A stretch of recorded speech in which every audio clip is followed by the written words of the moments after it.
Hello dear student, good morning to all of you. आज बेटा हम नेक्स्ट चैप्टर तीसरा है धातु और अधातु, मेटल्स एंड नॉन मेटल्स के बारे में डिस्कस करेंगे।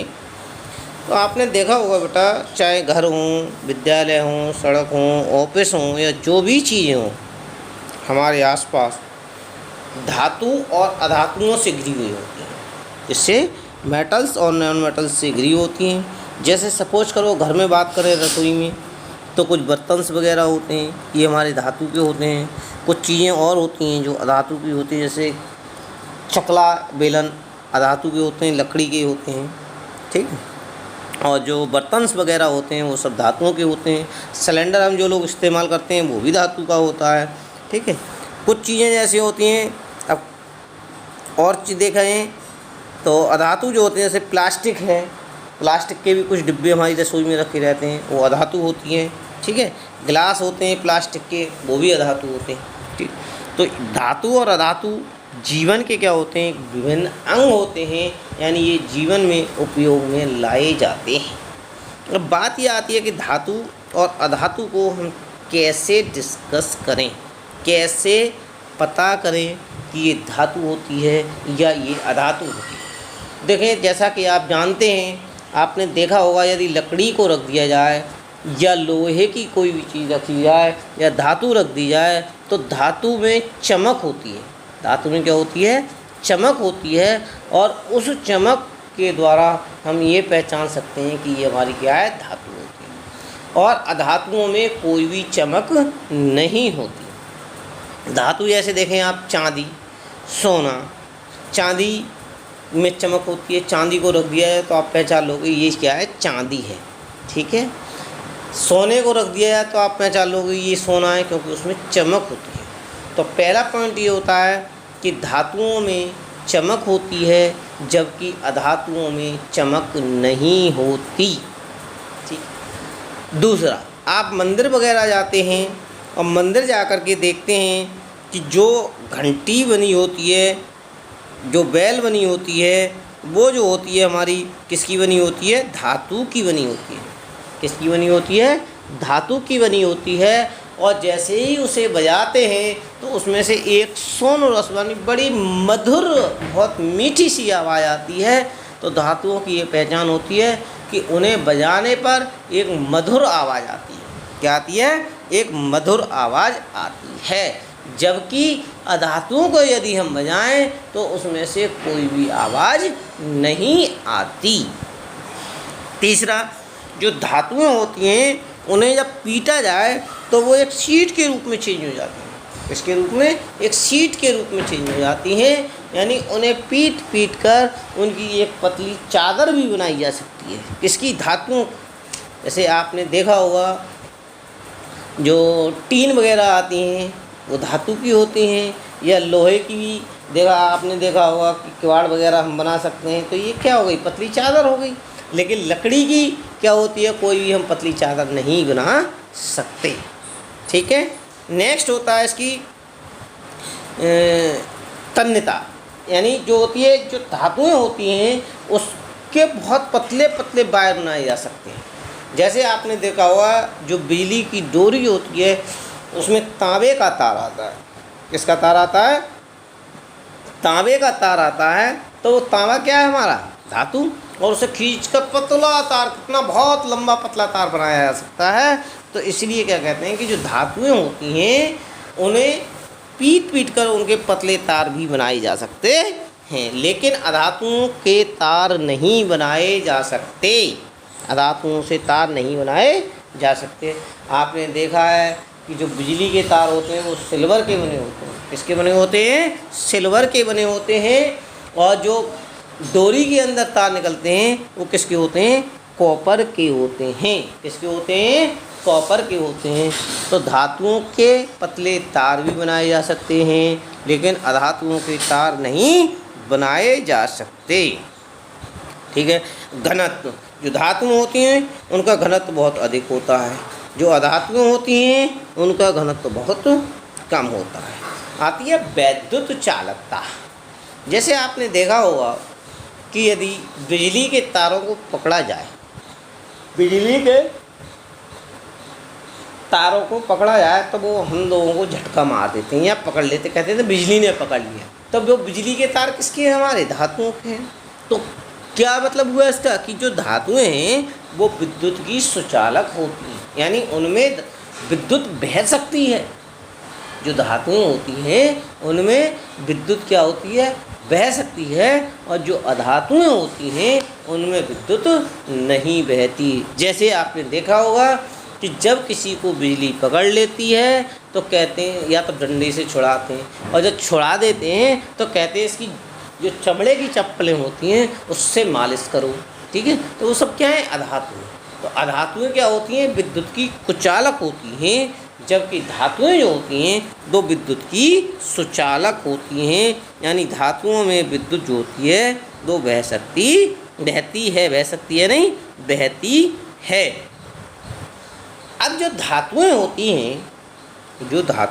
हैं, धातुओं एवं अधातुओं के रासायनिक गुणधर्मों के बारे में यदि हम जानकारी लें तो होता क्या है? जो धातुएं होती हैं वो पॉजिटिव आयन बनाती हैं। क्या बनाती हैं? धनात्मक आयन बनाती हैं। यानी ये अपनी बाहरी कक्षा से 1, 2 या 3 इलेक्ट्रॉन को निकाल देती हैं, जिसके बाद ये क्या बनाती हैं? पॉजिटिव आयन बनाती हैं।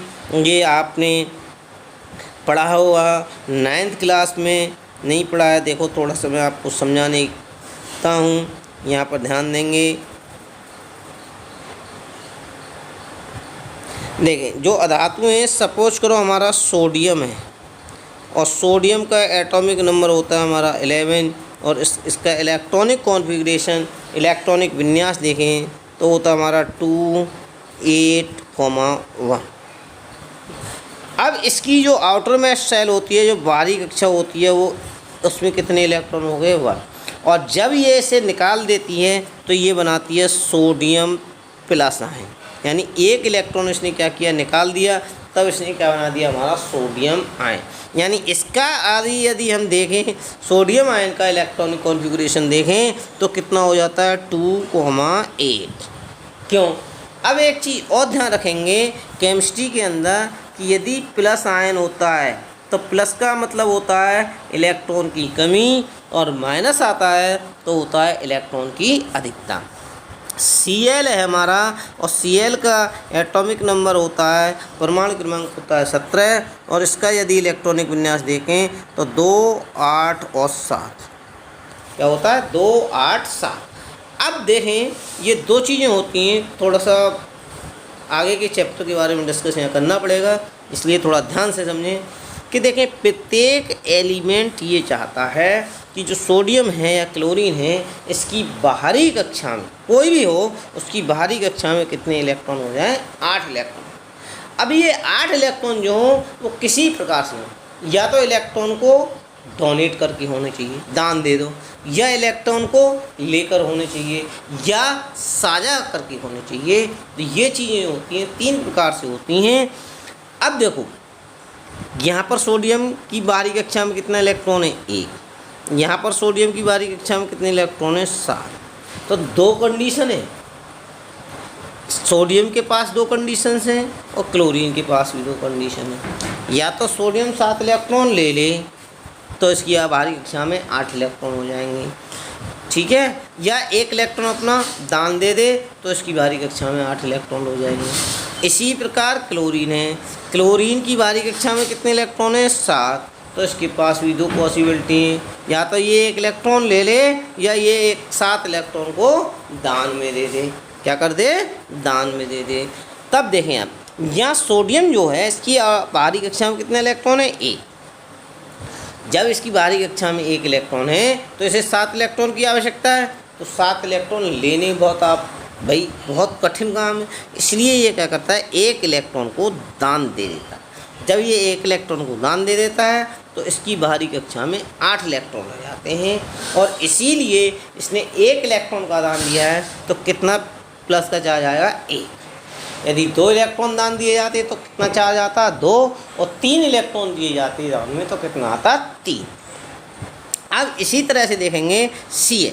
Cl की आउटर मोस्ट शेल में बाहरी कक्षा में कितने इलेक्ट्रॉन हैं? 7। और इसे अपना ऑक्टेट पूरा करने के लिए, यानी इसे अपनी बाहरी कक्षा में 8 इलेक्ट्रॉन करने के लिए 1 इलेक्ट्रॉन की और आवश्यकता है। तो ये 1 इलेक्ट्रॉन क्या करता है? ले लेता है। जब ले लेता है तो यहाँ पर ये Cl क्या बनाता है?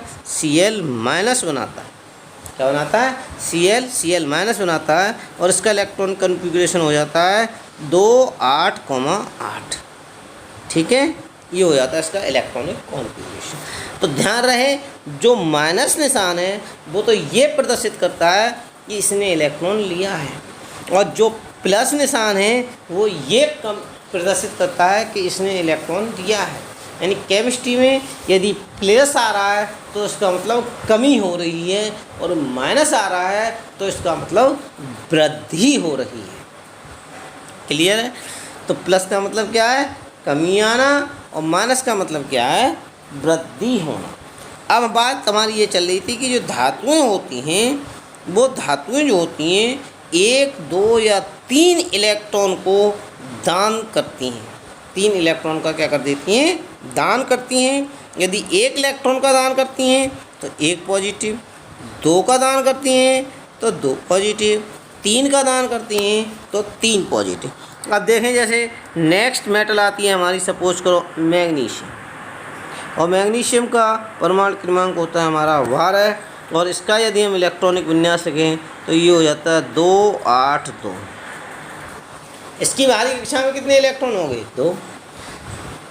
अब बाहरी कक्षा में 8 इलेक्ट्रॉन करने के लिए इसके पास भी 2 पॉसिबिलिटी हैं, या तो 2 इलेक्ट्रॉन को दान दे दे या 6 इलेक्ट्रॉन ले ले। तो ये 2 इलेक्ट्रॉन को क्या कर देती है? दान कर देती है, और इसलिए मैग्नीशियम क्या बनाता है? Mg2+। क्या बनाता है? Mg2+। यानी ये 2 इलेक्ट्रॉन को निकाल देता है। क्या करता है? 2 इलेक्ट्रॉन को निकाल देता है। जब 2 इलेक्ट्रॉन को निकाल देता है तो क्या रह गया? 2, 8, और इसका इलेक्ट्रॉनिक कॉन्फ़िगरेशन क्या रह गया? 2, 8। इसी तरह से 3 का देखें, एल्युमिनियम। क्या चीज़?